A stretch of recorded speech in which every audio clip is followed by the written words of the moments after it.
You've probably heard of it, especially around presidential election time, but perhaps you're a bit confused about who or what it is. No one seems to like it, and even fewer seem to understand it.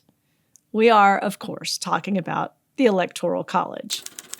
So today, I hope to give you a brief primer, a who, what, when, where, why, how, and why your vote matters on the Electoral College. When we think of presidential elections, we're usually thinking of General Election Day or Popular Election Day. In 2024, that's November the 5th.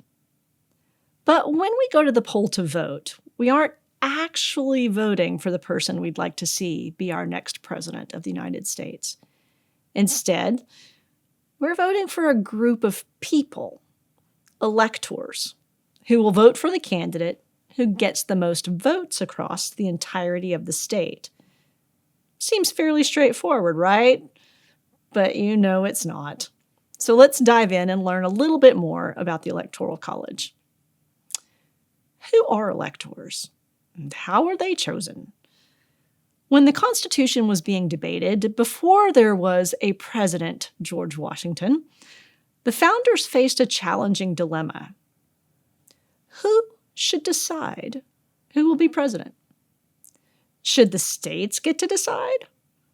Or should it be direct election of the people? Should the elite, wealthy public officials have more power? Or the folks further away from the nation's center? And remember, most states limited the right to vote to white, landowning men. So what did the founders do? They created an unusual compromise that gave power to both the states and the people. We have to start with the Constitution, Article 2, Section 1, which doesn't tell us a lot about who electors are, but more about who they aren't. The very first phrase sets us up to begin understanding. Each state shall appoint, according to the manner their state legislature directs. So it's up to the states to decide how electors are chosen. How many electors does each state get? The Constitution says each state's total electoral votes will be equal to the number of senators and representatives that state has in the U.S. Congress. There are 538 electoral votes nationally, equivalent to 100 U.S. senators, 435 U.S. representatives, and 3 electoral votes for the District of Columbia.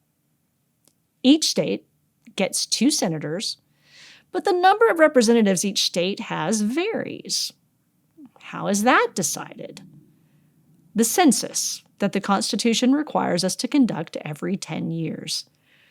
We don't just find out how many people we have, where and how they live.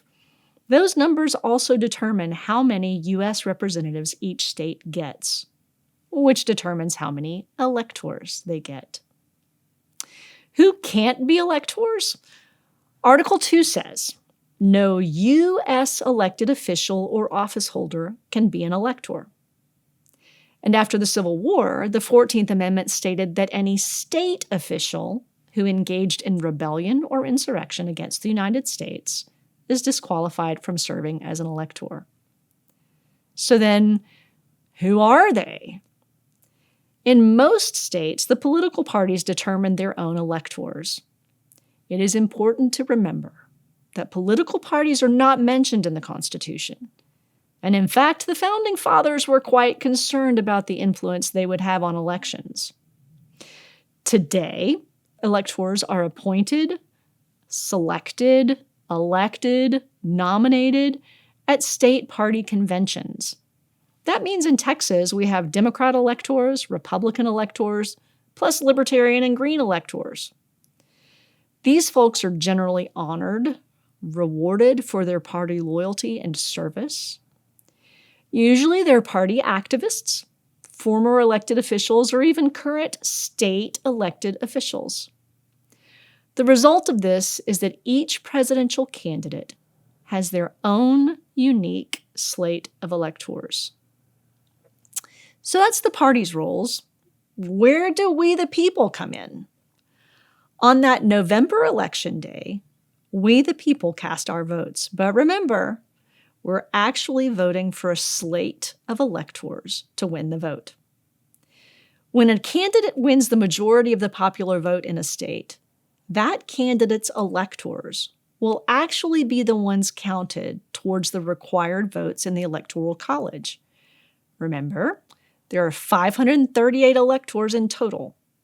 And the Constitution says the winner is the candidate who receives a majority of the electoral votes. Today, that means a candidate needs 270 votes to win the presidency. If we look at the 2020 election in Texas, Trump received 50% of the vote, while Biden received 44.7%. Notice that doesn't equal 100%, because people can vote not sure or for write-in candidates. In Texas, a candidate only has to win more than any other candidate in order to receive all of the state's electoral vote.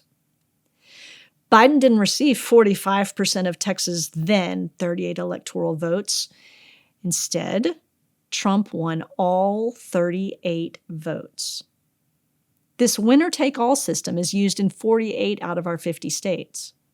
Maine and Nebraska do something a little bit different. If we look at presidential elections in Texas over the past couple of decades, we can see that Republicans have won more votes in Texas than Democrats. But if we looked at decades before that, Texas was a Democrat-leaning state. In every case, the candidate who won more votes got all the state's electoral votes.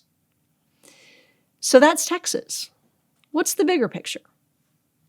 If we look at this map for the 2024 election, you'll see a number associated with each state. Note that Texas now has 40 electoral votes. We increased in population. Only California has more electors. Remember, each number represents the number of senators plus the number of representatives in U.S. Congress. So all those 3s and 4s indicate smaller populations. But the Constitution guarantees each state 2 senators and at least 1 representative. Those small numbers can add up as candidates aim to get the required 270 electoral votes to win. Now's a good time to mention swing states that you might have heard about. These are states in which elections have been very close. It's not easy to predict if a Republican or Democrat will win there. Candidates tend to focus a lot of events and campaign advertising in those states. States like Pennsylvania, Arizona, Georgia, Michigan, Nevada, Wisconsin, North Carolina. Now we know who electors are and what the Electoral College is. When and where do electors vote? Across the country in mid-December, technically it's the first Monday after the second Wednesday in December, electors from the winning candidate's party meet at their state capitals to vote for both the president and vice president. So in Texas, in December 2020, 38 Republican electors came to Austin, took an oath to vote for their candidate, and publicly voted for Donald Trump and Mike Pence. All those other electors who aligned with losing candidates were no longer part of the process. Interesting, there's no constitutional provision or federal law that requires electors to vote according to the popular vote, which means states can create laws relating to electoral voting.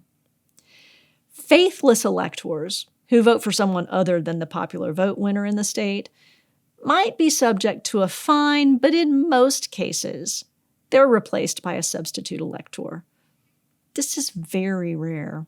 Remember, electors have been loyal members of their party, so they aren't likely to go against them.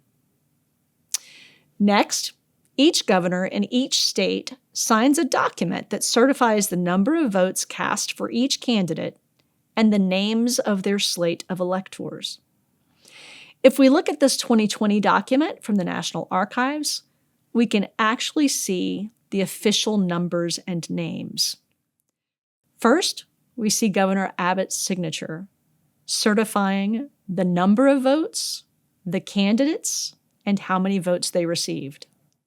We see the official statewide votes cast for each candidate, and then we can see the names for each of the candidates' electors.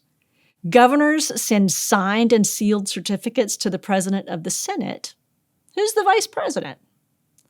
On January 6th, in front of a joint session of Congress, both the Senate and the U.S. House of Representatives, the Vice President opens each envelope from each state and tallies the electoral vote. When the Constitution was adopted, those envelopes traveled by horseback to the Capitol, and there was no 24/7 news media to announce winners in real time. Today, even though we usually know who the president-elect will be, the counting in Congress is what makes the election official. This is all fairly complicated, right? It's interesting that the U.S. Constitution has been the model for nations around the globe. Other countries have created governments that have adopted federalism and branches of government that resemble ours, but no other nation has adopted the Electoral College. It's not surprising, right? Then why do we still have it if it's this confusing? It's the people and the structures who are most likely to benefit from it. Those engaged and familiar with politics who'd like to keep it around. Large states like it. We feel important, and we are. We have lots of power to affect results. But small states also like it.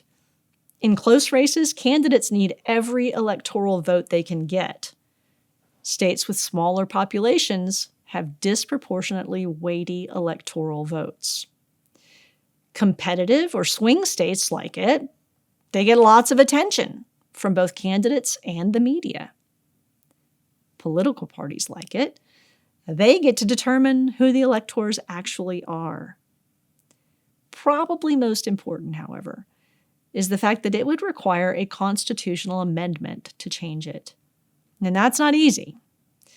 We've only successfully amended the Constitution 27 times. And 10 of those were the Bill of Rights in one fell swoop. It's a complicated process, and for good reason. Ultimately, then, if electors choose the president, why should you vote? Your vote helps determine who those electors are and who they vote for. Even if your candidate doesn't win the majority of the popular vote, numbers matter. Policymakers, currently elected officials, and future candidates look at results, which helps them make decisions about when, where, and for whom to direct their resources. And because you're not just voting for the president. You're voting in city, county, and state elections, and those elections affect you, your family, your neighborhood, your schools, your communities. They matter to your daily life. I hope this cleared up some of the questions you might have had about the Electoral College. If you have more questions, do some digging. And if you learned something new, share it with someone. Thanks for watching.